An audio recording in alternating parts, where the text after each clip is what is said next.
1947 जब भारत आजाद हुआ तब संविधान निर्माताओं ने एक सपना देखा, हर नागरिक का वोट बराबर होगा। लेकिन क्या आपने कभी सोचा है, अगर किसी राज्य में आबादी बहुत तेजी से बढ़ जाए और किसी राज्य में लगभग स्थिर रहे तो क्या दोनों राज्यों के वोट की कीमत आज भी बराबर रह सकती है? यही सवाल आज भारत के सामने परिसीमन के रूप में खड़ा है। यह कहानी 2026 से नहीं 1976 से शुरू होती है। 1971 की जनगणना में देश की आबादी काफ़ी तेजी से बढ़ रही थी। एक तरफ कुछ राज्यों ने परिवार नियोजन, महिला शिक्षा और स्वास्थ्य सेवाओं में निवेश शुरू कर दिया। दूसरी तरफ कुछ राज्यों में जनसंख्या उसी गति से बढ़ती रही जिस गति से वो पहले बढ़ रही थी।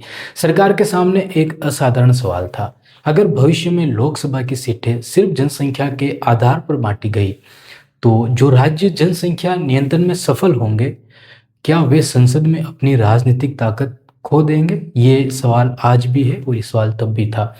और यही कारण था कि 1976 में 42वें संविधान संशोधन द्वारा लोकसभा की सीटों का पुनर्वितरण 1971 की जनगणना के आधार पर रोक दिया गया और बाद में 84वें संविधान संशोधन 2001 ने इस रोक को 2026 तक बढ़ा दिया।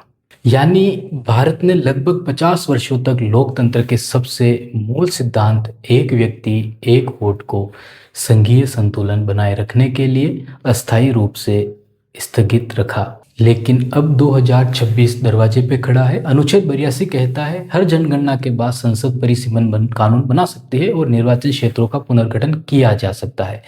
यहीं से भारत की सबसे कठिन संवैधानिक बहस शुरू होती है।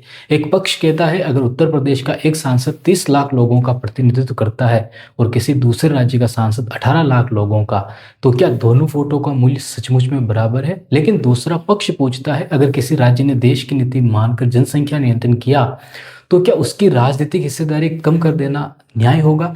यानी सवाल सिर्फ सीटों का नहीं है, सवाल है लोकतांत्रिक समानता बनाम संघीय संतुलन। यही कारण है आज परिसीमन सिर्फ चुनावी प्रक्रिया नहीं, भारत के भविष्य की सबसे महत्वपूर्ण संवैधानिक बहस बन चुका है।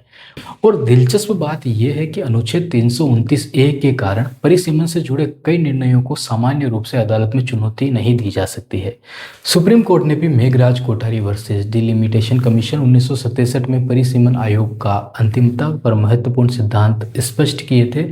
यानी केवल राजनीति नहीं, संविधान, न्यायपालिका और संघवाद तीनों का संगम है। लेकिन अगर 2026 के बाद नई जनगणना के आधार पर वास्तव में परिसीमन हुआ तो किन राज्यों को सबसे अधिक लाभ हो सकता है और किन राज्यों की राजनीतिक आवाज़ कमज़ोर पड़ सकती है?